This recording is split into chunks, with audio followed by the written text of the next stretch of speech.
તો ભરૂચમાં ભારે ઉકળાટ વચ્ચે મેઘમહેર છે। શહેરના 5 બસ્તી, સિવિલ રોડ, કલેક્ટર કચેરી સહિતના વિસ્તારોમાં વરસાદ છે। વરસાદ પડતા જનજીવન પર પણ અસર પડી છે। પવન સાથે વરસાદ વરસતા વાતાવરણમાં ઠંડક પ્રસરી છે। તો ગુજરાતના બંને બાજુના પાડોશી રાજ્યોમાં ભારે વરસાદનો કહેર છે। રાજસ્થાન અને દક્ષિણ મહારાષ્ટ્રમાં પણ મુંબઈમાં ભારે વરસાદ છે। તો મુંબઈમાં ગઈ રાતથી જ વરસાદ વરસી રહ્યો છે। અંધેરી સબવે બંધ કરી દેવામાં આવી છે। પૂર્વ અને પશ્ચિમ ઉપનગરો ઉપરાંત મધ્ય મુંબઈના ઘણા નીચાણવાળા વિસ્તારો પાણીથી ભરાઈ ગયા છે। હવામાન વિભાગે લોકોને દરિયા કિનારે ન જવાની અપીલ કરી છે અને હવામાન વિભાગે આગામી 24 કલાક સુધી મુંબઈ, રાયગઢ, પાલઘર, નવી મુંબઈ, થાણે, કોંકણ વિસ્તારમાં તૂટક ભારે વરસાદની ચેતવણી આપી છે। મુંબઈના 2 અલગ અલગ સમયે દરિયાકાંઠા પર હાઈ ટાઈડની ચેતવણી પણ છે, જેમાં સવારે 9:30 વાગ્યા બાદ રાત્રે 8:30 વાગે 3.5 મીટર ઊંચાઈના મોજા ઉછળી શકે છે તેવી પણ આગાહી છે। તો આગામી 48 થી 72 કલાક દરમિયાન મહારાષ્ટ્રના મુંબઈ, થાણે, પાલઘર જિલ્લામાં ભારે વરસાદ, વાવાઝોડા અને ભારે પવનની આગાહી છે અને સાથે રાયગઢ જિલ્લામાં ઓરેન્જ એલર્ટ અપાયું છે। આજે મુંબઈમાં 95% વરસાદની શક્યતા છે। ખાસ કરીને મોડી બપોરે એટલે કે લગભગ સાંજની આસપાસ ભારે વરસાદ થઈ શકે છે। છેલ્લા 48 કલાકથી પાણી ભરાઈ ગયો છે અને ટ્રાફિક જામની સમસ્યા મુંબઈવાસીઓ પર આવી છે।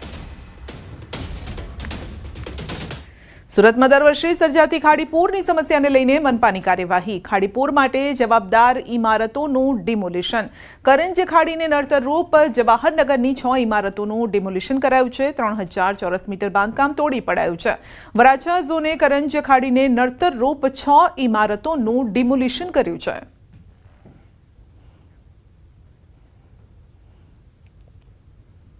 ચોમાસાનો પહેલો રાઉન્ડ અને પહેલા રાઉન્ડમાં પડેલા વરસાદને લઈ સુરત શહેરની સુરત બગાડીથી ખાડીપૂરો દ્વારા અને તેને લઈને રાજ્ય સરકાર હવે હરકતમાં આવી છે। દ્રશ્ય જોઈ શકાય છે, સુરતના મધ્યમાંથી પસાર થતી ખાડીઓ ઉપર ગેરકાયદેસર દબાણો કરવામાં આવ્યા છે। આ દબાણો દૂર કરવાના તાકીદે આદેશ આપવામાં આવ્યા છે। એક નહીં પણ સંલગ્ન અસંખ્ય બિલ્ડિંગો છે જે ખાડી ઉપર તાણી દેવામાં આવ્યા છે। હું કેમેરામેન કહીશ કે બીજી બાજુના દ્રશ્ય બતાવશે કે જે ખાડીનો કિનારો છે તેનાથી આ તમામ બિલ્ડિંગો અંદર 1.5-2 ફૂટ લાવવામાં આવી છે, ત્યારે સામે રહેલું જે બિલ્ડિંગ છે તેના પર એક લાલ કાપો મારવામાં આવ્યો છે કે ખાડીનો એ જગ્યા છે ને એના પછીનું જે બાંધકામ છે એ ગેરકાયદેસર છે। જો કે આ તો ઉપરનું છે, પણ સામેની સાઈડના જે બિલ્ડિંગો છે તેને તોડી તેમને હાડપિંજર બનાવવાની કામગીરી કરવામાં આવી છે। એટલે કે ખાડીમાંથી પસાર થાય છે ત્યારે ગેરકાયદેસર બાંધકામ, ખાડીમાં રહેલો કચરો અને જ્યારે ખાડી દરિયાને મળે છે ત્યાં ઝીંગા તળાવ, ત્રણેય વસ્તુને લઈને છેલ્લા કેટલાક વર્ષોથી સુરતમાં ખાડીપૂર આવે છે। ગત વર્ષે બી સિઝનમાં 3 વખત ખાડીપૂર આવી ચૂક્યા છે અને આ વખતે વરસાદના પહેલા જ રાઉન્ડમાં ખાડીપૂર આવ્યા હતા, જેને સુરતની સુરત બગાડીથી તેને લઈને રાજ્ય સરકારના આદેશ બાદ તમામ ધારાસભ્ય સાથે એક મિટિંગનું આયોજન કરવામાં આવ્યું હતું અને ત્યારબાદ ગુજરાતના ફાઇનાન્સ મિનિસ્ટર અને સુરતના પ્રભારી કનુભાઈ દેસાઈએ મિટિંગ કરી તાત્કાલિક ટૂંકા ગાળાની કામગીરી શરૂ કરી છે અને લાંબા ગાળામાં ઝીંગા તળાવો દૂર કરવા માટેના આદેશ આપ્યા છે। જો કે આ મામલે હજુ પણ એક ઉચ્ચ બેઠક થવાની શક્યતાઓ દેખાઈ રહી છે, ત્યારે હાલ સુરતની સુરત ના બગડે તેને લઈને ખાડી ઉપરના દબાણો દૂર કરવાની તંત્રએ કામગીરી શરૂ કરી છે। કેમેરામેન જીગર ગુગલ સાથે કીર્તેશ પટેલ, ન્યૂઝ 18 ગુજરાતી, સુરત।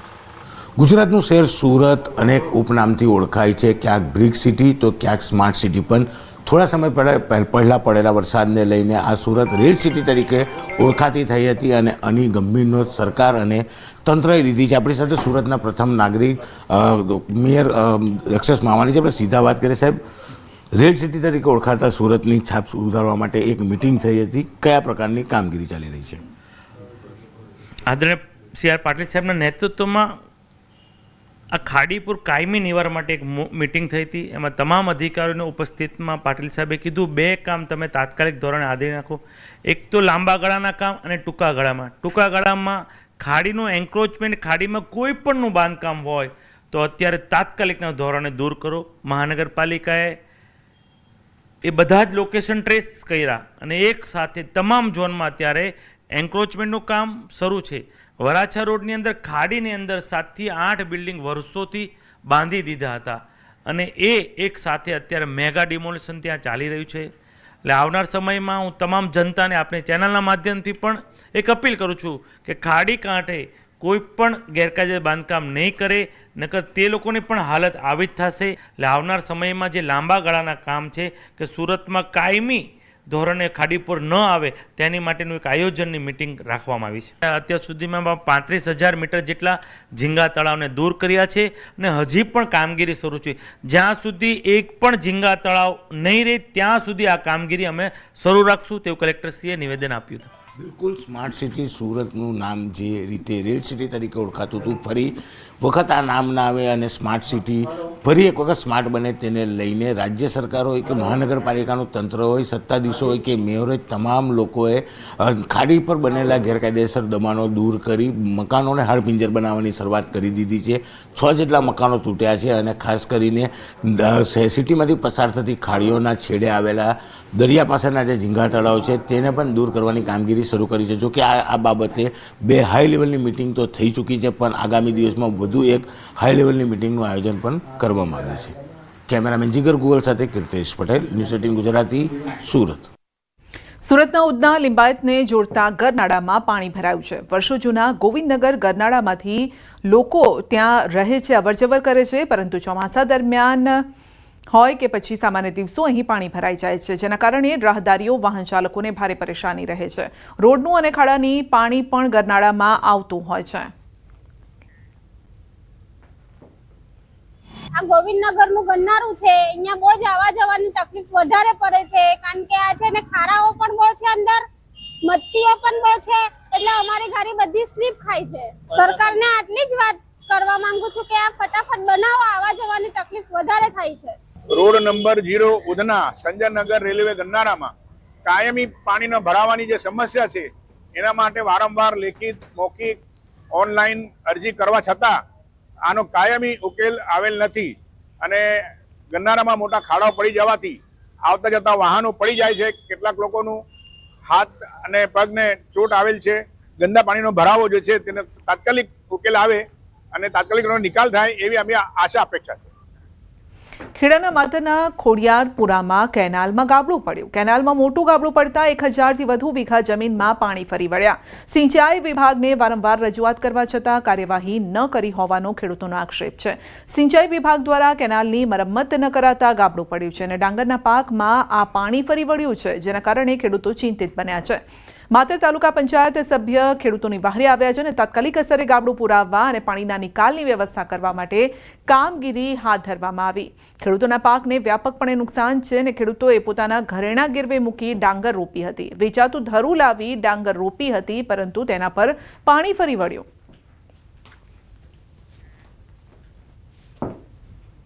સાંજે મારી જમીન જોડે જ છે, કેનાલની જોડે જ, મારી ગંડાળા જોડે ગાબડું છે, તે પાણી નીકળતું મને શક્યતા એવી થઈ, હું મારા મજૂર ડોંગર ઉપાડવામાં લાવેલો છું. મજૂરે કહ્યું કે પાણી કેનાલ તૂટી છે, બરાબર. એટલે હું હેલો જોવા મારા ખેતરમાં ગાબડું પડ્યું, પણ મારા ખેતરમાં નથી પડ્યું, મારા બાપાના છોકરાના ખેતરમાં ગાબડું પડેલું છે અને મારા જોડે ગાબડું છે, પડવાનું જ છે, તૈયારી જ છે. જો એ નહીં કરે તો મારી જોડે ગાબડું પડી જવાનું છે. દર વખતે અમારા આ જ પરિસ્થિતિ થાય છે અને આ નહેર તૂટી. હવે પછી શું કે ખેડૂતો વેચાતું ધરું લાયા, જેનું હતું એ ધરવા જો આ નહીં રહે, હવે જો પાણી વધારે આવશે એટલે નહીં રહે. એટલે આ ખેડૂતોને ઘણું બધું નુકસાન છે. હવે જો એ ખાતા તરફથી જો ખેડૂતોને કંઈક રાહત મળે એવી ઈચ્છા અમે રાખીએ છીએ. પણ 5-5 કિલો જેવું સિમેન્ટ લાવવાનું, 2 ટકા રીતિને કરીને નાહી જાય. અમે સાહેબને ઘણી વાર કહેલું કે આ ગાબડું રહેવાનું નહીં, પણ 2 દરકારી સારી રીતે રહી. અને આ ગાબડું ઘણી વાર આ કેનાલ ચાલુ થયેલી ત્યાં સુધી કોઈ જોવા આવેલા નથી. કાલે કેનાલ એટલી બધી મૂકેલી, ખાલી એક વેત પાણી હતું, સલકન કેનાલ જતી હતી, એને કારણે ગાબડું પડ્યું. આ રાતનું ગાબડું પડી ગયેલું છે. સવારમાં બધાને 5 વાગે ખબર પડી આ ચારી આખી ફેલ ગઈ છે.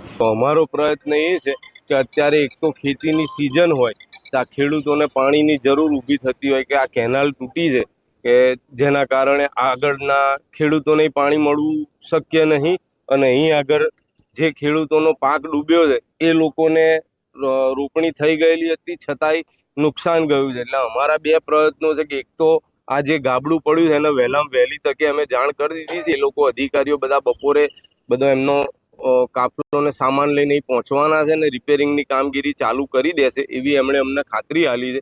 ખેડા જિલ્લો અને ખેડા જિલ્લાના માતર તાલુકાનું ખડિયારાપુરા ગામમાં આવેલા જોરાસી વિસ્તારની અંદર પ્રસાર થતી માતર માઇનોર કેનાલની અંદર આજે એક 15 ફૂટ જેટલું ગાબડું પડ્યું હતું.